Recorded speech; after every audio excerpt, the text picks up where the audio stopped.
हाँ बेटे, मैंने पिछले लेक्चर में वीडियो लेक्चर में बताया था और कुछ लेक्चर मेरा उस समय कट गया था। मैं बता रहा हूँ, जैसे find total number of electron, total number of electron के बारे में बताया था बेटा। जैसे PO4 - 3 के पास कितने इलेक्ट्रॉन हैं, तो यहाँ टोटल इलेक्ट्रॉन कितने हो गए, टोटल इलेक्ट्रॉन हो गए यहाँ पर phosphorus having how many electron 15 plus oxygen का 4 एटम है बेटा, 1 एटम के पास और टोटल कितने इलेक्ट्रॉन है 8। अब प्लस 3 इलेक्ट्रॉन बाहर से भी आया तो 3 ऐड कर दो और क्या, यही हो गई PO4 - 3 के पास टोटल नंबर ऑफ इलेक्ट्रॉन। उसी प्रकार NO3 माइनस के पास भी टोटल नंबर ऑफ इलेक्ट्रॉन कितने हैं ये आप निकाल सकते हो मेरे बच्चों। NO3 माइनस के पास हाउ मेनी इलेक्ट्रॉन, आप देखो यहाँ भी टोटल इलेक्ट्रॉन कितने हो गए बच्चों, टोटल इलेक्ट्रॉन हो गए यहाँ पर नाइट्रोजन के पास 1 × 7 प्लस 3 × 8 अब प्लस 1, ये हो गया नाइट्रोजन एटम के पास टोटल नंबर ऑफ इलेक्ट्रॉन का। देख लिया आपने, total number of electron nitrogen atom के पास आ गया बेटे। अब मैं बताना चाह रहा हूँ, आज का जो वीडियो लेक्चर अब जा रहा है जनरल केमिस्ट्री का ही एक टॉपिक है, केमिकल बॉन्डिंग। केमिकल बॉन्डिंग एक जनरल चीज़ बता रहा हूँ केमिकल बॉन्डिंग का, जिसका 11th में यूज होगा। बॉन्डिंग का मतलब क्या होता है, एटम और एटम के बीच, एटम और मॉलिक्यूल के बीच, या मॉलिक्यूल और मॉलिक्यूल के बीच जो फोर्स ऑफ अट्रैक्शन होगा वही है chemical bonding. The force which is required to bind atom molecule molecule, that required force is called chemical bonding। बेटा यही है केमिकल बॉन्डिंग। लेकिन कॉस्ले और लुईस, 2 साइंटिस्ट था जिन्होंने बोला केमिकल बॉन्ड के फॉर्मेशन में मेन रोल वैलेंस इलेक्ट्रॉन का होता है। मुख्य भूमिका, मेन रोल जो होगा बेटा वो वैलेंस इलेक्ट्रॉन का होगा, ना कि इनर इलेक्ट्रॉन का, कोर इलेक्ट्रॉन का नहीं है। वैलेंस इलेक्ट्रॉन ही मेन रोल है, वैलेंस इलेक्ट्रॉन का केमिकल बॉन्डिंग में। और वैलेंस इलेक्ट्रॉन के कॉन्सेप्ट के आधार पर केमिकल बॉन्डिंग के बारे में मैं बताऊंगा कुछ कंसेप्ट। लेकिन पहले ये तो देख लो कि कोई एक एलिमेंट दूसरे एलिमेंट के साथ बॉन्ड का फॉर्मेशन क्यों करता है, क्या मजबूरी है इसके पास बॉन्ड बनाना। हाँ मजबूरी है। नेचर में जितने भी एलिमेंट हैं सभी एलिमेंट का पोटेंशियल एनर्जी मैक्सिमम होता है, और पोटेंशियल एनर्जी मैक्सिमम होने से प्रत्येक एलिमेंट हाईली अनस्टेबल हो जाता है। और अपने आप को स्टेबल करने के लिए कोई एक एलिमेंट दूसरे एलिमेंट के साथ केमिकल कॉम्बिनेशन करेगा। केमिकल कॉम्बिनेशन करेगा बेटे, बॉन्ड का फॉर्मेशन करेगा। और जब बॉन्ड बन जाएगा, केमिकल कॉम्बिनेशन हो जाएगा, जो कंपाउंड बनेगा उसमें प्रत्येक एलिमेंट का अपना पोटेंशियल एनर्जी मिनिमम हो जाएगा। मिनिमम एनर्जी मैक्सिमम स्टेबिलिटी, ये नेचर का रूल है। पोटेंशियल एनर्जी समझते हो क्या होता है? अपना एनर्जी, हम चल रहे हैं, हमारे बॉडी में पोटेंशियल एनर्जी, हम चल रहे हैं, हम कमज़ोर हो जाएंगे, बुढ़े हो जाएंगे, मेरा पोटेंशियल एनर्जी कम हो गया, हम नहीं चल पाएंगे, डंडे लेके चलेंगे। लेकिन जब तक हमें बॉडी में पोटेंशियल एनर्जी है, मेरा सेल्फ एनर्जी काम कर रहा है, हम दौड़ रहे हैं, चल रहे हैं, उसी तरह एलिमेंट का भी पोटेंशियल एनर्जी होता है, बहुत ज़्यादा है। और पोटेंशियल एनर्जी को मिनिमाइज करने का एक जरिया है। एक जरिया क्या है बेटा? Chemical combination. और कॉम्बिनेशन के बाद कोई कंपाउंड बन गया और उस कंपाउंड में प्रत्येक एलिमेंट का potential energy minimum energy, maximum stability. लेकिन मेरे बच्चों एक बात सुन लो मेरे लाला, क्या during the process of chemical combination 2 type का फोर्स भी काम करता है 2 एलिमेंट के बीच। एक हो गया एट्रैक्टिव फोर्स और एक हो गया repulsive force.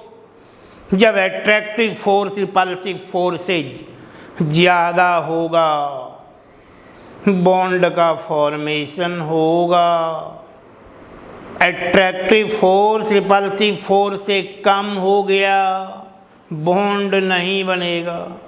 Attractive force repulsive force के इक्वल होगा, बॉन्ड नहीं बनेगा। 2 एलिमेंट के बीच केमिकल कॉम्बिनेशन नहीं होगा।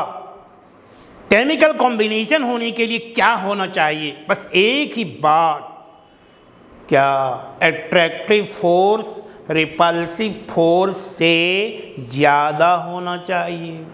लेकिन जब बॉन्ड का फॉर्मेशन हो जाएगा, बॉन्ड बनने के बाद ये दोनों फोर्स आपस में काउंटर वायलेंस हो गया।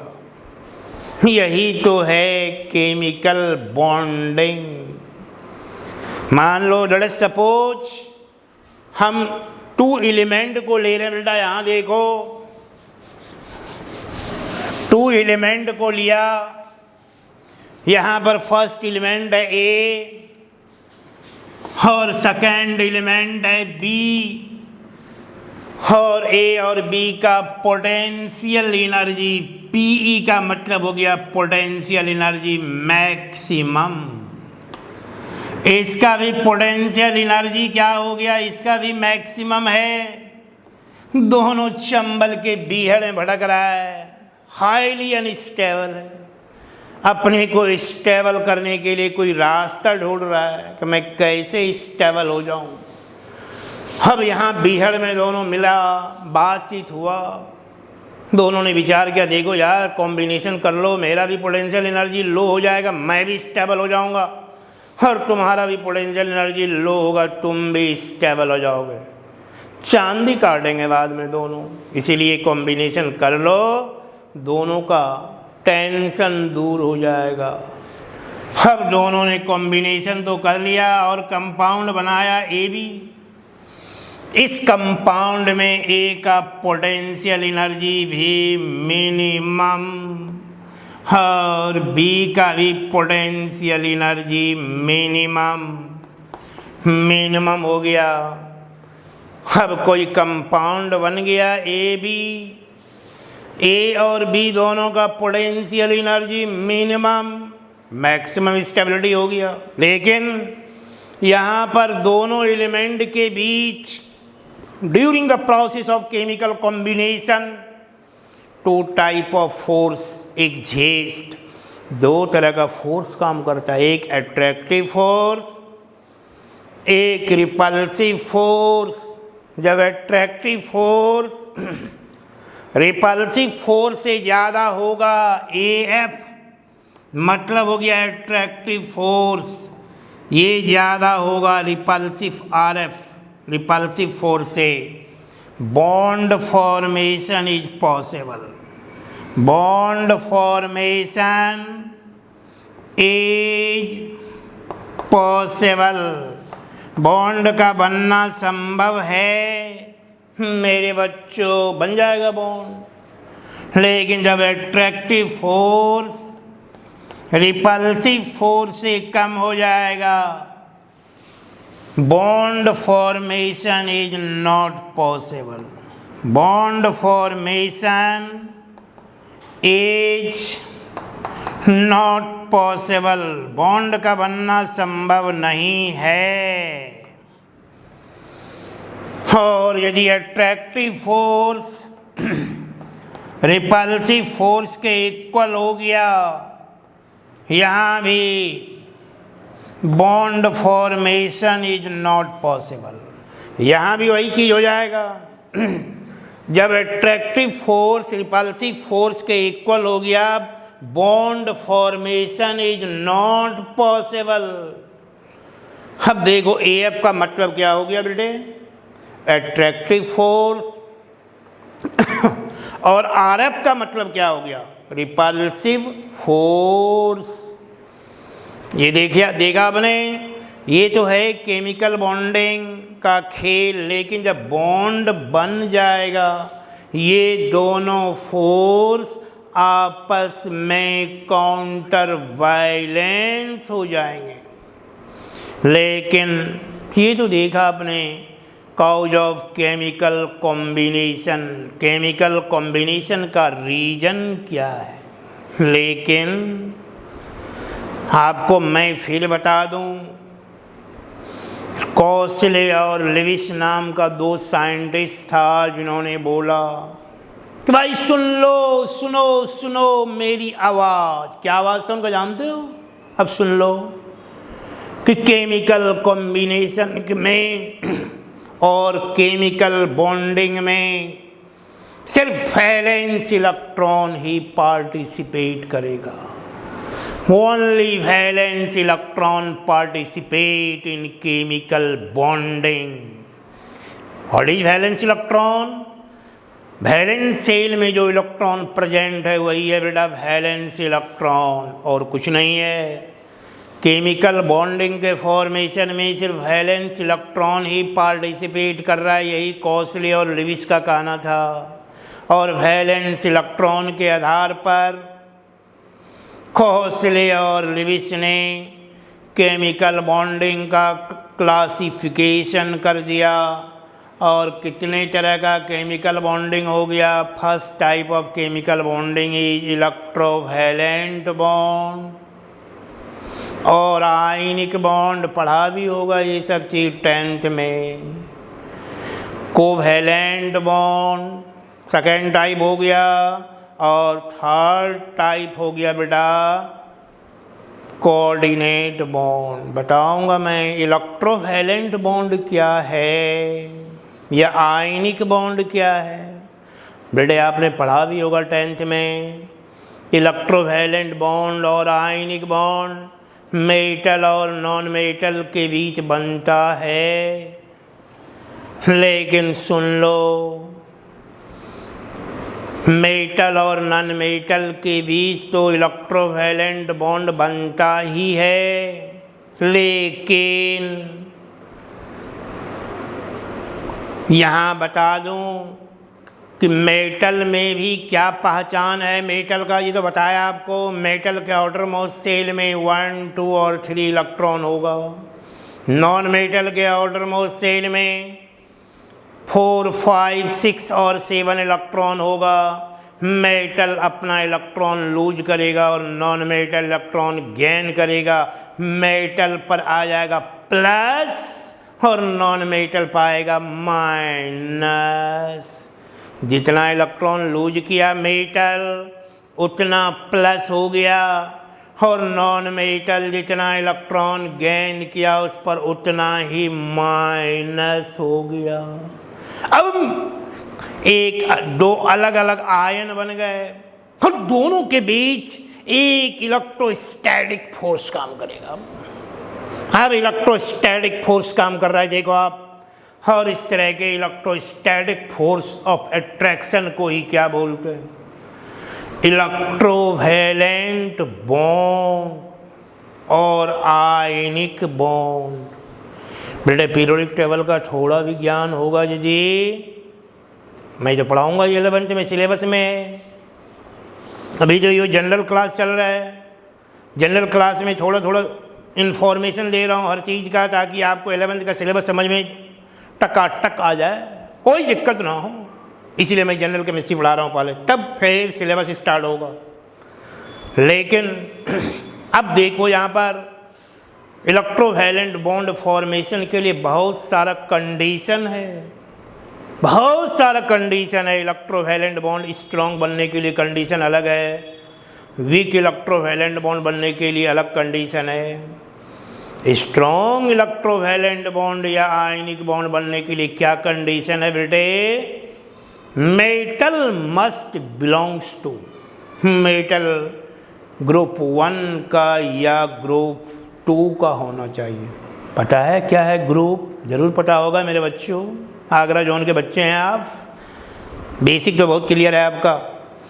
मेटल ग्रुप 1 का होना चाहिए या ग्रुप 2 का होना चाहिए, लेकिन नॉन मेटल ग्रुप 17 का होना चाहिए और या ग्रुप 16 का होना चाहिए। उस कंडीशन में मेटल और नॉन मेटल के बीच स्ट्रॉन्ग आयनिक बॉन्ड बनेगा, लेकिन इसके अलावा और किसी मेटल और नॉन मेटल के बीच स्ट्रॉन्ग आयनिक बॉन्ड का फॉर्मेशन नहीं होगा। वीक आयनिक बॉन्ड बनेगा, कमज़ोर मरा हुआ बॉन्ड बनेगा आयनिक बॉन्ड। तो हम क्या कह सकते हैं बेटा? What is ionic bond? What is electrovalent bond? It is just like an electrostatic force of attraction between two different ion, and ionic bond is formed by the complete transfer of electron। Ionic bond का formation इलेक्ट्रॉनों के complete transfer से होता है, और जब transfer हो जाएगा तो कैटायन और एनायन बन जाएंगे, और उसके बीच एक इलेक्ट्रोस्टैटिक फोर्स डेवलप कर जाएगा, वही आयनिक बॉन्ड। और यहाँ तक देखो, आयनिक बॉन्ड बनने के लिए बहुत सारा कंडीशन है। एक कंडीशन तो मैंने बताया, दूसरा कंडीशन भी है बेटा, मेटल का साइज बड़ा होना चाहिए, लार्जर होना चाहिए, और नॉन मेटल का साइज क्या होना चाहिए? स्मॉलर होना चाहिए। मेटल का इलेक्ट्रोनेगेटिविटी बहुत कम होना चाहिए, नॉन मेटल का इलेक्ट्रोनेगेटिविटी बहुत ज़्यादा होना चाहिए। मैंने बताया था आपको इलेक्ट्रोनेगेटिविटी, मेटल का इलेक्ट्रो पॉजिटिव कैरेक्टर बहुत ज़्यादा होना चाहिए, नॉन मेटल का इलेक्ट्रो नेगेटिव कैरेक्टर बहुत ज़्यादा होना चाहिए। ये सब कंडीशन है आयनिक बॉन्ड बनने के लिए। बेटा कोई भी आयनिक कंपाउंड आप देखोगे, कोई भी आयनिक कंपाउंड जनरली क्या होता है?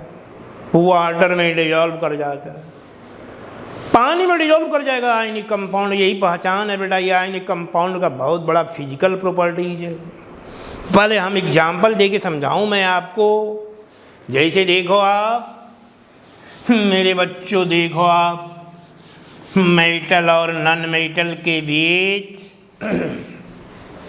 यहाँ पर जैसे ये सोडियम है, सोडियम है बेटा, और ये क्लोरीन है, और यहाँ पर सोडियम के पास 1 इलेक्ट्रॉन है आउटर मोस्ट शेल में, और बेटे क्लोरीन के पास कितने इलेक्ट्रॉन है आउटर मोस्ट शेल में? 7। तो क्या करेगा? सोडियम के पास 281, क्लोरीन के पास 287। तो बताओ क्या करेगा? जुगाड़ तो करना पड़ेगा कुछ। सोडियम बेचारा 1 इलेक्ट्रॉन लूज किया, इसके पास कितने हो जाएंगे आउटर मोस्ट शेल में? 8। क्लोरीन 1 इलेक्ट्रॉन को ले लिया, जिसके आउटर मोस्ट शेल में भी 8 हो गया। तो यहाँ पर बन गया Na+, 1 लूज किया, और Cl-। तो यहाँ देखो ना, इसी को हम NaCl भी बोल सकते हैं बेटा। NaCl में आयनिक बॉन्ड हो गया, Na+ और Cl- के बीच एक इलेक्ट्रोस्टैटिक फोर्स काम कर रहा है। यही तो आयनिक बॉन्ड है। मेटल और नॉन मेटल के बीच बन गया। हम ले लें मैग्नीशियम, देखो बेटा मैग्नीशियम, मैग्नीशियम के पास आउटर मोस्ट शेल में 2 इलेक्ट्रॉन है, इसके पास क्लोरीन का 2 एटम आके बैठा हुआ है। इसके पास भी आउटर मोस्ट शेल में कितने हैं बेटा 7, और इसके आउटर मोस्ट शेल में भी 7 इलेक्ट्रॉन है। और मैंने क्या बताया था, केमिकल बॉन्डिंग के फॉर्मेशन में सिर्फ वैलेंस इलेक्ट्रॉन ही पार्टिसिपेट करेगा, दूसरा कोई इलेक्ट्रॉन नहीं दिया। वैलेंस इलेक्ट्रॉन को ही मैंने दिखाया डॉट के द्वारा। क्लोरीन के पास वैलेंस इलेक्ट्रॉन 7 है, यहाँ भी वैलेंस इलेक्ट्रॉन 7 है। बताओ क्या करेगा मैग्नीशियम, कुछ तो करेगा। हाँ करेगा, क्या करेगा देखो ना, मैग्नीशियम 2 इलेक्ट्रॉन लूज कर दिया, यहाँ +2, और क्लोरीन जो है 2 क्लोरीन एटम 1 इलेक्ट्रॉन गेन किया, 1 क्लोरीन एटम 1 इलेक्ट्रॉन गेन किया, तो 2 क्लोरीन एटम 2 इलेक्ट्रॉन गेन कर लिया। और यही है आयनिक बॉन्ड का सिंबल है +-। इसी को हम लिखते हैं MgCl2। तो बेटे बताओ MgCl2 में किस तरह का बॉन्ड हो गया, MgCl2 में किस तरह का बॉन्ड हो गया, मैग्नीशियम क्लोराइड में आयनिक बॉन्ड हो गया। आप देखा आपने, बहुत सारा एग्जाम्पल है बेटा, जैसे देखो आप, ये आ गया कैल्शियम, इसके आउटर मोस्ट शेल में 2 इलेक्ट्रॉन है, वैलेंस इलेक्ट्रॉन 2 है। ऑक्सीजन के साथ मिला, इसके आउटर मोस्ट शेल में 6 इलेक्ट्रॉन है बेटे। तो क्या करेगा कैल्शियम, कुछ तो बुद्धि लगाएगा। क्या लगाएगा, कैल्शियम 2 इलेक्ट्रॉन को लूज करेगा, और ऑक्सीजन क्या करेगा, खा जाएगा 2 इलेक्ट्रॉन को, बैठा हुआ है। +2 O -2, और इसी को हम लिखते हैं CaO, कैल्शियम ऑक्साइड। बेटा इसमें भी किस तरह का बॉन्ड है बताओ, इस कैल्शियम ऑक्साइड हो गया, इसमें भी किस तरह का बॉन्ड हो गया, आयनिक बॉन्ड हो गया बेटे मेरे, जो कि आपने देखा कैल्शियम ऑक्साइड में भी आयनिक बॉन्ड है, जो कि आपने देख लिया कैल्शियम ऑक्साइड का केस। उसी तरह बहुत सारा एग्जाम्पल है, सोडियम का 1 एटम फ्लोरीन से मिला, फ्लोरीन के पास आउटर मोस्ट शेल में कितने हैं 7, तो क्या बन गया Na+F-, यहाँ बन गया NaF, यहाँ भी आयनिक बॉन्ड है। देखो बेटा बहुत सारा एग्जाम्पल दिखा दिया मैंने, आयनिक बॉन्ड का क्या जलवा दिखाया, समझ में आ गया। ओके, टकाटक हो गया आगरा के बच्चे, समझ में आ गया बेटा। सोडियम फ्लोराइड हो गया, ये सब आयनिक बॉन्ड के बारे में बताया। मैं और बताऊंगा आयनिक बॉन्ड, किस बॉन्ड के रिप्रेजेंटेशन को भी बताऊंगा अभी आगे, थोड़ा वेट करो, सब्र करो। ये तो देख लिया आपने कैल्शियम का ऑक्साइड का फॉर्मेशन, सोडियम क्लोराइड का फॉर्मेशन, मैग्नीशियम क्लोराइड का फॉर्मेशन, यहाँ पर सोडियम फ्लोराइड का फॉर्मेशन कैसे हुआ, ये सब चीज़ आपने देख लिया। लेकिन मैं अब बताऊंगा आगे का चीज़, बस जस्ट आप वेट कीजिए, जस्ट आ रहा है आगे का चीज़। अब बहुत भयानक चीज़ आ रहा है आपके सामने, first time in Agra, Agra में पहली बार आ रहा है।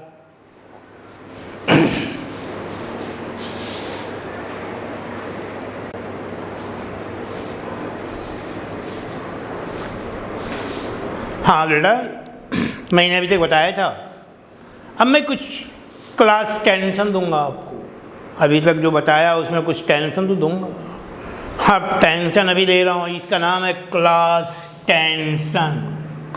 CT का मतलब क्या होता है, not class work, class tension. जैसे आपको लिखना है बेटा AL, F3 Na4C, फिर हमने ले लिया Na2O। इसमें आयनिक रिप्रेजेंटेशन दिखलाना है, किस तरह का आयनिक बॉन्ड है, कैसे दिखाओगे आयनिक बॉन्ड को इस तरह के कंपाउंड में।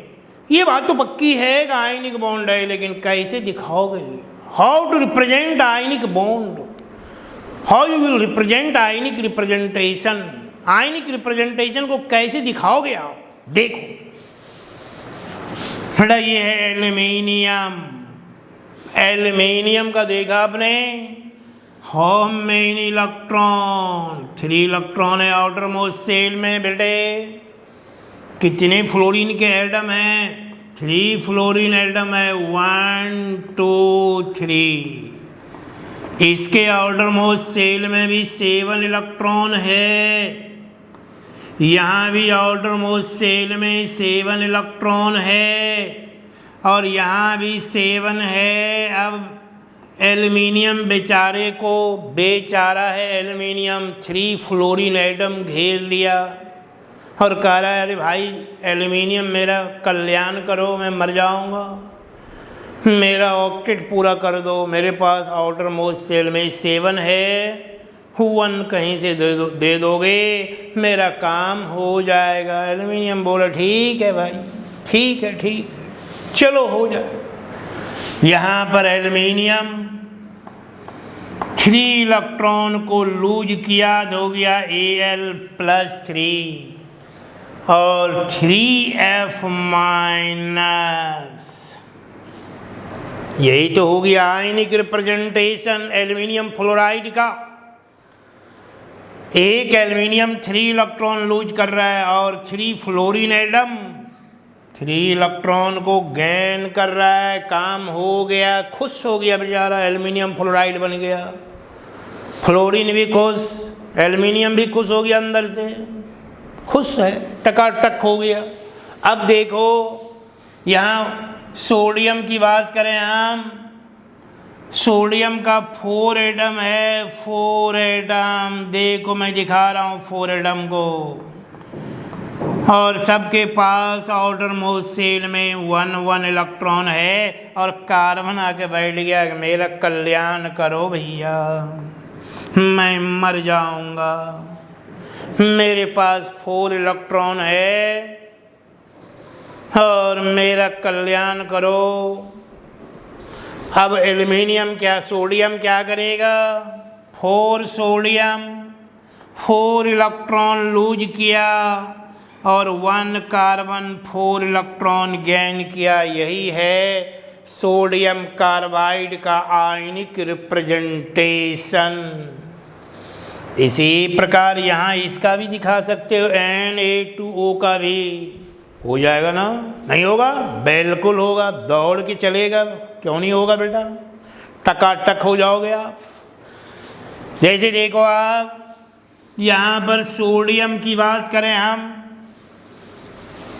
सोडियम 2 सोडियम एटम है और 1 सोडियम एटम के पास वैलेंस शेल में 1 है, इसके पास 1 है, और ऑक्सीजन के पास आउटर मोस्ट शेल में 6 इलेक्ट्रॉन है।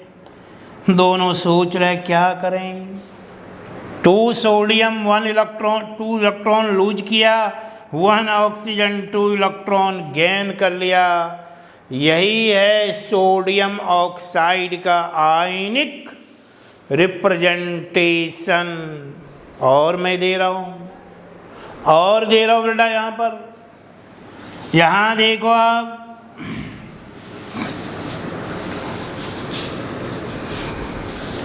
जैसे हमने ले लिया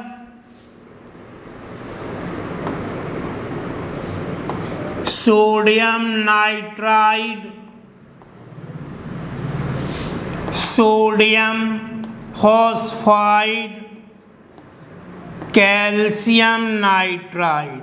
बेटे ये देखो क्या जलवा है, कैल्शियम नाइट्राइड, कैल्शियम फॉस्फाइड, कैसे बनाओगे, कैसे इसको इसका आयनिक रिप्रेजेंटेशन करोगे? इसका आपको आयनिक रिप्रेजेंटेशन करना है बेटा, और करो, दिखाओ। अब देखो कैसे होगा। सोडियम का 3 एटम है, 3 एटम हो गया यहाँ पर, सबके पास 1 इलेक्ट्रॉन है बेटा, और नाइट्रोजन का 1 एटम है बेटे। नाइट्रोजन के 1 एटम के पास हाउ मेनी इलेक्ट्रॉन?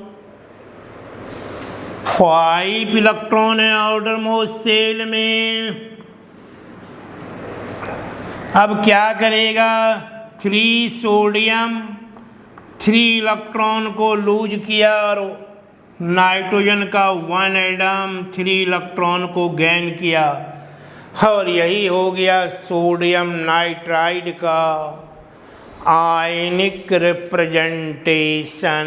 ये सब चीज़ समझना चाहिए, ये सब नहीं समझोगे ना तो 11th का कुछ नहीं आएगा समझ में नहीं आएगा, टेंशन में आ जाओगे आप, क्या चल रहा है समझ में नहीं आएगा।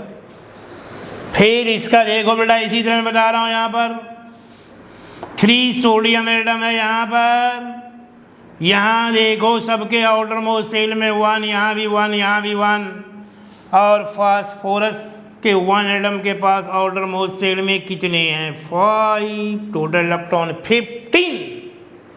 तो क्या करेगा बताओ? 3 सोडियम 3 इलेक्ट्रॉन लूज किया, 1 फास्फोरस का एटम 3 इलेक्ट्रॉन को गेन कर लिया।